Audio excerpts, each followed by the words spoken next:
السلام علیکم ورحمت الله وبرکاتو. زه تاسو ورور ولی الله یو ځل بیا د پښتو ټیک یوټیوب چینل له طرف نه تاسو په خدمت کې حاضر یم. قدرمنو په ویډیو کې ما تاسو له ګوګل یو داسې خوندور او داسې پیدي او د کار اپلیکیشن راوړی دی چې دغه اپلیکیشن اپشنان به تاسو ته تر اوسه پورې نه معلوم وي او نه به درته چا ښودلی وي. مطلب دغه اپلیکیشن چې کوم استعمال دی هغه چې کوم فیچرز دي ټیک ته هغه ډیر زیات پیداور دي. مطلب تاسو ته به ډیر زیات اسانتیا راولي په استعمال کې د موبایل. نو قدرمنو ویډیو را سره تر اخره وګورئ، ویډیو سکیپ کوئ مخ دې نه وړاندې یو ایډوکیشن رس دی که تر اوسه پورې تاسو زموږ پښتو ټیک یوټیوب چینل نه سبسکرایب کړئ دا سبسکرایب کړئ، خوا کې د غنټې نشان هم کلیک کړئ چې زمونږ نوي ویډیوز تاسو ته په وخت باندې دررسي. نو ملګرو دې لپاره به تاسو ته د اپلیکیشن ضرورت وي. هم دغه اپلیکیشن لینک موږ تاسو ته خپل یوټیوب چینل په ډسکرپشن کې درکړی دی. تاسو به هغه اپلیکیشن سمپل د هغه ځای نه څخه ډاونلوډ کړئ.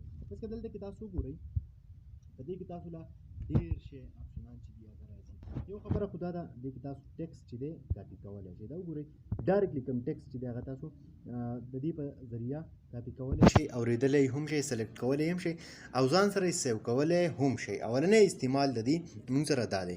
ورپسې که تاسو وګورئ نو تاسو دې کې لایو ټرانسلیټ کولی هم شئ.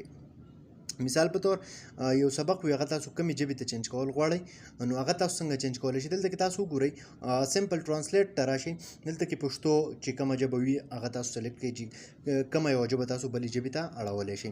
ورپسې که سرچ کې وګورئ تاسو شی سرچ کول غواړئ نو سمپل د هغې نه به تاسو تصویر واخلئ. ټیک ده، بیا چې کوم شی تاسو غواړئ نو هغه به تاسو سرچ باندې کلیک وکړئ نو تاسو له سرچ هم کړي. د دې سره سره هوم ورک دی، مطلب یو کوېسچن وي یا بل څه وي د هغې جواب چې دی هغه به هم تاسو د دې په ذریعه راغستلی شئ.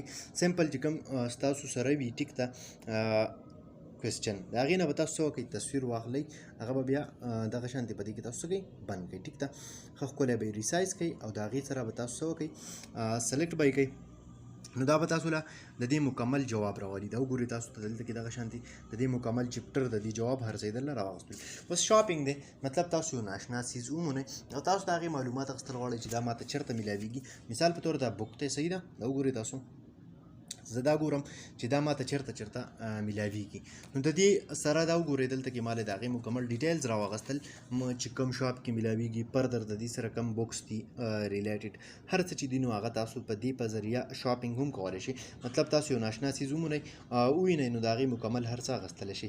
د دې سره اوس تاسو یو ناشنا ځیږي ته لاړ شئ، تاسو پلیس سرچ کول غواړئ، یو بلډینګ وینئ، بل څه وینئ نو د هغې نه سمپل عکس واخلئ، هغه تاسو د هغې مکمل ډیټیلز چې دي هغه اخیستلی شئ. ورپسې بل چې کوم آپشن دی نو بل دا دی که تاسو چېرته خوراک یو ناشنا څیز ووینئ او تاسو له د هغې نوم نه راځي، تاسو هغې معلومات اخیستل غواړئ نو هغې نه هم سمپل کلیک والئ نو هغه به هم تاسو له د هغې نامه د هغې هر څه چې دي هغه تاسو له راکړي. نو دا ډېر زیات استعمالېدونکی اپلیکیشن دی، نن سبا وخت لپاره ډېر یو د کمال او ډېر زیات د استعمال او پیدې والا اپلیکیشن دی. نو قدرمنو دا وه نننۍ ویډیو، امید لرم چې خوښه شوې به وي. که خوښه شوې وي لایک یې کړئ، چینل سبسکرایبول مه هېروئ، ملګرو سره یې شیر کړئ. تر بلې ویډیو د خپل ځان ډېر زیات خیال ساتئ. د خدای په امان.